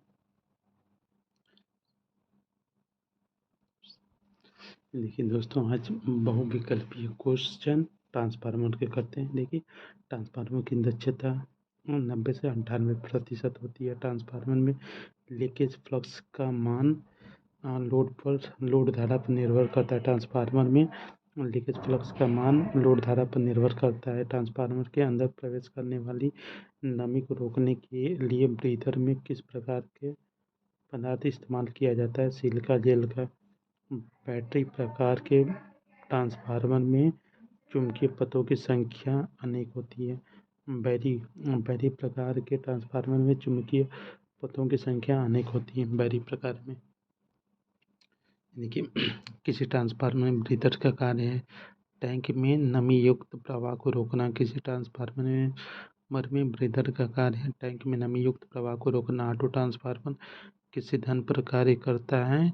स्वप्रेरण के। जब 2 ट्रांसफार्मर और समांतर में संचालित होते हैं तो वे प्रति इकाई इम्पीडेंस के आधार पर लोड भागीदारी करेंगे। 2 समांतर क्रम में प्रचालित ट्रांसफार्मर के लिए आवश्यकता नहीं है केवीए, आवश्यकता नहीं है। समान आवृत्ति होना चाहिए, समान पोलरिटी होनी चाहिए, समान प्रति इकाई इम्पीडेंस होनी चाहिए, लेकिन समान केवीए नहीं होना चाहिए, आवश्यकता नहीं है। देखिए, अधिक क्षमता के दौरान किसी ट्रांसफार्मर का कॉपर ह्रास 1000 वाट है तो आयरन द्वारा क्या होगा? 1000 वाट ट्रांसफार्मर कोर में हमिंग ध्वनि का उत्पादन होने का क्या कारण है? लेमिनेटेड कोर का अपरिवर्तित कसा होता है। लेमिनेटेड कोर का अपरिवर्तित कसा होता है। बिना फ्रीक्वेंसी बदले वोल्टेज व करंट को कम अधिक करने वाले यंत्र को कहते हैं ट्रांसफार्मर। देखिए, सिलिकॉन जेल का प्रयोग किसके लिए किया जाता है? नमी सोखने के लिए। ट्रांसफार्मर किस सिद्धांत पर अन्योन्य प्रेरणा पर काम करता है? क्लिप ऑन मीटर में कौन सा ट्रांसफार्मर उपयोग किया जाता है? Current transformer. Clip on meter में करंट ट्रांसफार्मर प्रयोग करते हैं। देखिए स्टेबलाइजर में ऑटो ट्रांसफार्मर प्रयोग करते हैं। 3 फेज सप्लाई की किस कनेक्शन द्वारा 2 फेज में बदल जाता है? स्कॉट कनेक्शन द्वारा। 3 फेज सप्लाई को किस कनेक्शन द्वारा 2 फेज में बदला जाता है? स्कॉट कनेक्शन द्वारा। शॉर्ट सर्किट टेस्ट द्वारा ट्रांसफार्मर की फ्रीक्वेंसी हानि कॉपर हानि होती है? ओपन कॉपर और शॉर्ट सर्किट टेस्ट द्वारा ट्रांसफार्मर की कौन सी हानि होती है? कॉपर हानि। ओपन सर्किट टेस्ट द्वारा ट्रांसफार्मर में कौन सी हानि होती है? आयरन हानि। ओपन सर्किट टेस्ट द्वारा ट्रांसफार्मर में कौन सी हानि होती है? आयरन हानि। ट्रांसफार्मर में जिन सिरे पर सप्लाई देंगे प्राइमरी वाइंडिंग कहलाते हैं। ट्रांसफार्मर में जिन सिरे पर सप्लाई देंगे प्राइमरी वाइंडिंग कहलाते हैं। ट्रांसफार्मर में अधिकतम वोल्टेज वाली साइन को हाई टेंशन कहते हैं। ट्रांसफार्मर में अधिक वोल्टेज वाली साइन को हाई टेंशन कहते हैं। वे ट्रांसफार्मर जो अधिक वोल्टता को कम वोल्टता में परिवर्तित करता है स्टेप डाउन कहलाता है। वे ट्रांसफार्मर जो अधिक वोल्टता को कम वोल्टता में परिवर्तित करता है स्टेप डाउन कहलाता है। सिलिका जेल का प्रयोग ब्रीदर में करते हैं। ट्रांसफार्मर में निम्न में से कौन सी सुरक्षा रिले होती है? बुकुलजे रिले होती है। ट्रांसफार्मर की रेटिंग व्यक्त करते हैं किलोवाट एम्पियर में। ट्रांसफार्मर की रेटिंग व्यक्त करते हैं किलोवाट एम्पियर में। ट्रांसफार्मर की वाइंडिंग किस नाम से जानी जाती है? प्राइमरी व सेकेंडरी। ट्रांसफार्मर कोर बनने में किस धातु का उपयोग किया जाता है? सिलिकॉन स्टील होता है। ट्रांसफार्मर कोर बनाने में किस धातु का उपयोग किया जाता है? Silicon steel. ट्रांसफार्मर तेल को किस यंत्र द्वारा टेस्ट करते हैं? आयर टेस्टिंग के द्वारा। ट्रांसफार्मर तेल को किस यंत्र द्वारा टेस्ट किया जाता है? आयर टेस्टिंग द्वारा। देखिए ट्रांसफार्मर में ताप मापने के लिए लगाया जाता है ताप गेज लगाया जाता है। देखिए जिस ट्रांसफार्मर की दक्षता 100% हो उसे आदर्श ट्रांसफार्मर कहते हैं। जिस ट्रांसफार्मर में वाइंडिंग कोर से घिरी हो सेल टाइप ट्रांसफार्मर कहलाते हैं। जिस ट्रांसफार्मर में वाइंडिंग कोर से घिरी हो सेल टाइप ट्रांसफार्मर कहलाते हैं। जिस ट्रांसफार्मर में वाइंडिंग सेल से घिरी हो सेल टाइप वाइंडिंग कोर से घिरी हो सेल टाइप ट्रांसफार्मर कहलाते हैं। ट्रांसफार्मर जिस वाइंडिंग को इनपुट स्रोत से संयोजित किया जाता है उसे प्राइमरी वाइंडिंग कहते हैं। ट्रांसफार्मर में जिस वाइंडिंग को इनपुट स्रोत से संयोजित किया जाता है वो प्राइमरी वाइंडिंग कहलाता है। ट्रांसफार्मर कौन सी विद्युत धारा पर कार्य करता है? प्रत्यावर्ती धारा पर। ट्रांसफार्मर की दक्षता 90 से 98 होती है। ट्रांसफार्मर की क्रोड सिलिकॉन स्टील की बनी होती है जो ट्रांसफार्मर इनपुट वोल्टेज को घटाकर कम आउटपुट वोल्टेज प्रदान करता है। अपचायक कहलाता है। स्टेन डाउन कौन से ट्रांसफार्मर का भाग नहीं है? आर्मेचर नहीं है। आर्मेचर नहीं ब्रीदर कंजर्वेटर क्रोड है लेकिन आर्मेचर टीएफ का भाग नहीं है। टीएफ की दक्षता आउटपुट बटे इनपुट इंटू 100 होती है। टीएफ की दक्षता आउटपुट बटे इनपुट इंटू 100 होती है। टीएफ में भंवर धारा हानि रोकने के लिए लेबलेशन कोड उपयोग करते हैं। किस प्रकार के संयोजक में न्यूट्रल पॉइंट की जरूरत नहीं होती है? डेल्टा में नहीं होती। देखिए सिलिकॉन जेल कहाँ भरा जाता है? ब्रीदर में। सिलिकॉन जेल ब्रीदर में भरा जाता है। वाइंडिंग वाला ट्रांसफार्मर ऑटो ट्रांसफार्मर कहलाता है। वाइंडिंग वाला ट्रांसफार्मर ऑटो ट्रांसफार्मर कहलाता है। ट्रांसफार्मर के भी में मापते हैं। ट्रांसफार्मर स्थैतिक युक्ति है। ट्रांसफार्मर स्थैतिक युक्ति है। क्रोड की संरचना के आधार पर ट्रांसफार्मर 3 प्रकार के होते हैं। ऊंचाई ट्रांसफार्मर में आउटपुट धारा घटती है। ऊंचाई ट्रांसफार्मर में आउटपुट धारा घटती है यदि प्राइमरी वाइंडिंग में सेकेंडरी वाइंडिंग से अधिक लपेटे हों तो कौन सा ट्रांसफार्मर होगा? अपचायी होगा। ऊंचाई ट्रांसफार्मर में वोल्टेज बढ़ता है। ऊंचाई ट्रांसफार्मर में वोल्टेज बढ़ता है। कंजर्वेटर टैंक में भरा जाता है तेल। नमी सोखने के लिए सिलिका जेल का रंग गुलाबी हो जाता है। नमी सोखने के बाद सिलिका जेल का रंग गुलाबी होता है। एक ट्रांसफार्मर में एक लोहे की कोर प्रदान करने वाला उद्देश्य है चुंबकीय पथ प्रतिष्ठम्भ को कम करना। एक ट्रांसफार्मर में लोहे की कोर प्रदान करने वाला उद्देश्य है चुंबकीय पथ की प्रतिष्ठम्भ को कम करें। निम्न में से ट्रांसफार्मर स्थापना का हिस्सा नहीं है। एक्साइटर नहीं, कंजर्वेटर बिल्कुल जरूरी, ब्रीदर है, एक्साइटर नहीं है। एक ट्रांसफार्मर की रूटीन की दक्षता आपूर्ति आवृत्ति और लोड करंट पर निर्भर करता है। देखिए ट्रांसफार्मर में कंजर्वेटर जब हीटिंग के कारण तेल एक्सपांड होता है तो ट्रांसफार्मर को नुकसान होने से बचाता है। कंजर्वेटर जब हीटिंग के कारण एक्सपांड होता है तो ट्रांसफार्मर के नुकसान को बताता है। प्राकृतिक तेल शीतलन का उपयोग कितनी रेटिंग तक के किया जाता है? 3000 kVA। प्राकृतिक तेल का उपयोग कितनी रेटिंग के लिए किया जाता है? 3000 kVA के लिए। पावर ट्रांसफार्मर को अधिक दक्षता के लिए डिज़ाइन किया जाता है। लगभग पूर्ण भार बिना वितरण ट्रांसफार्मर में अधिकतम दक्षता 50% होता है। बिना एक वितरण ट्रांसफार्मर की अधिकतम दक्षता 50% होती है। एक ट्रांसफार्मर पर शॉर्ट सर्किट टेस्ट आयोजित करते समय कौन सी साइड को शॉर्ट किया जाता है? कम वोल्टेज पक्ष पर। ट्रांसफार्मर में कौन C winding cross section area अधिक होती है? कम वोल्टेज वाइंडिंग। ट्रांसफार्मर में कौन सी वाइंडिंग का क्रॉस सेक्शन एरिया अधिक होती है? कम वोल्टेज। ट्रांसफार्मर में कौन सी वाइंडिंग का क्रॉस सेक्शन एरिया अधिक होता है? कम वोल्टेज। एक ट्रांसफार्मर किस राशि को ट्रांसफर करती है? शक्ति को। एक ट्रांसफार्मर डीसी आपूर्ति की वोल्टेज को कम या ज़्यादा नहीं कर सकता। फैराडे विद्युत चुम्बकीय प्रेरक के वैध नहीं है। सेकेंडरी लीकेज फ्लक्स है कम। सेकेंडरी प्रेरित ईएमएफ। सेकेंडरी लीकेज फ्लक्स होता है कम, सेकेंडरी ईएमएफ होता है। पावर ट्रांसफार्मर मुख्य फ्लक्स डिवाइस है। पावर ट्रांसफार्मर में स्थिर मुख्य फ्लक्स डिवाइस है। देखिए स्टेप अप ट्रांसफार्मर में आयरन कोर प्रदान करने वाला उद्देश्य है। उपरोक्त सभी सुविधाएं स्टेप अप ट्रांसफार्मर में आयरन कोर प्रदान करता है। प्राइमरी और सेकेंडरी बीच के बीच कपलिंग प्रदान करने के लिए, आपसी म्यूचुअल फ्लक्स की आयाम बढ़ाने के लिए, चुंबकीय धारा के आयाम को कम करने के लिए स्टेप अप ट्रांसफार्मर प्रयोग करते हैं। समांतर में काम करने वाले दो ट्रांसफार्मर किन फैक्टर पर आधारित होते हैं? प्रति यूनिट प्रतिबाधा। समांतर में काम करने वाले दो ट्रांसफार्मर किस फैक्टर पर आधारित होते हैं? प्रति यूनिट प्रतिबाधा। निम्न में से ट्रांसफार्मर में फ्रीक्वेंसी को नहीं बदला जा सकता है। करंट वोल्टेज बदला जा सकता है लेकिन फ्रीक्वेंसी नहीं बदला जा सकता। एक ट्रांसफार्मर में प्राथमिक से द्वितीयक तक ऊर्जा पहुंचाई जा सकती है फ्लक्स द्वारा।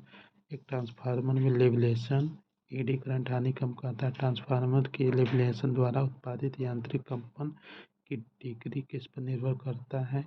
लैपिंग की जड़न पर, लेवलेशन के आकार पर, लेवलेशन के गेज पर। ट्रांसफार्मर द्वारा लिया गया नो लोड आमतौर पर कुल लोड करंट का कितना प्रतिशत? 2 से 5% होता है। एक ट्रांसफार्मर पर कोई लोड टेस्ट या कोई ज्ञात करने के लिए क्या मैग्नेटिक करंट हानि है? ट्रांसफार्मर पर संपन्न परीक्षण ज्ञात करने के लिए किया जाता है। तापमान। एक ट्रांसफार्मर की दक्षता 98 होती है। ये देखिए cold rolled grain oriented steel के लिए 1.7 WB मीटर स्क्वायर होता है। ट्रांसफार्मर कोड के निर्माण के लिए प्रयुक्त सामग्री है सिलिकॉन स्टील होता है। ट्रांसफार्मर में load current no load current voltage संबंध होता है। लगभग 75 डिग्री से वोल्टेज पीछे होता है। ट्रांसफार्मर में नो लोड करंट आम करंट और वोल्टेज के संबंध लगभग 75 डिग्री से वोल्टेज के पीछे होता है। ट्रांसफार्मर की दक्षता अधिकतम ताम्र हानि बराबर लौह हानि होती है। ट्रांसफार्मर की क्षमता अधिकतम कब होगी? ताम्र हानि बराबर लौह हानि। ट्रांसफार्मर में कौन सी वाइंडिंग घुमावों की संख्या अधिक होती है? उच्च वोल्टेज वाइंडिंग। ट्रांसफार्मर में कौन सी वाइंडिंग में घुमाव की संख्या अधिक होती है? उच्च वोल्टेज वाइंडिंग। एक ट्रांसफार्मर की प्राथमिक वाइंडिंग या तो कम वोल्टेज या उच्च वोल्टेज वाइंडिंग हो सकती है। एक ट्रांसफार्मर की प्राथमिक वाइंडिंग या तो कम वोल्टेज या उच्च वाइंडिंग हो सकती है। एक ट्रांसफार्मर में एक चुंबकीय फ्लक्स प्रवाह का मार्ग निम्न प्रतिघात होता है। एक ट्रांसफार्मर में चुंबकीय फ्लक्स प्रवाह का मार्ग निम्न प्रतिघात होना चाहिए। पावर ट्रांसफार्मर को ठंडा करने के लिए तेल कूलिंग प्रयोग करते हैं। ट्रांसफार्मर में वोल्टेज नो वोल्टेज धारा कितनी डिग्री पीछे रहती है? 90 डिग्री। नहीं, ट्रांसफार्मर में वोल्टेज से नो धारा कितने डिग्री होती है? 75 डिग्री। ट्रांसफार्मर में नो लोड परिवर्तन के बावजूद लगातार होने वाली नुकसान हिस्टैरिसीस और एडी करंट नुकसान होता है। हिस्टैरिसीस और एडी करंट नुकसान। देखिए, यदि समांतर में काम करने वाले दो ट्रांसफार्मर बनाए जाए तो प्रतिशत अलग अलग होंगे। समांतर ऑपरेशन संभव होगा, लेकिन जिस पावर फैक्टर में दो ट्रांसफार्मर काम करते हैं उनमें आम लोड के पावर फैक्टर अलग होगा। ट्रांसफार्मर में टेपिंग आमतौर पर प्रदान की जाती है। उच्च वोल्टता साइड ट्रांसफार्मर आमतौर के संदर्भ में व्यक्त किया जाता है। केवीए में ट्रांसफार्मर कब सांस लेता है? उस पर भार घटता है। ट्रांसफार्मर कब सांस लेता है? जब उस पर भार घटता है। किसी ट्रांसफार्मर को नो लोड करंट होता है।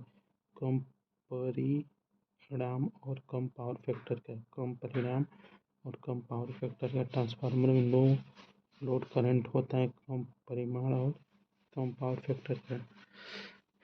ठीक है दोस्तों, हम मिलते हैं नेक्स्ट क्लास में। तब तक के लिए जय हिंद, जय भारत, भारत माता की जय।